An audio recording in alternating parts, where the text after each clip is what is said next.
How to make a YouTube TV payment. Here's a step-by-step guide to making a payment for YouTube TV, whether you're updating your billing info or paying manually. Step number 1, access your YouTube TV account. Open a web browser and visit tv.youtube.com and log in with your Google account credentials. Step number 2, go to Settings. Click on your profile icon in the upper right corner. Select Settings from the drop-down menu. Step number 3, open Billing Details.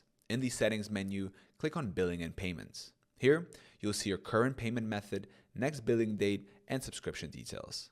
Step number 4, update or add a payment method. Click Update Payment Method if you need to change your current payment info.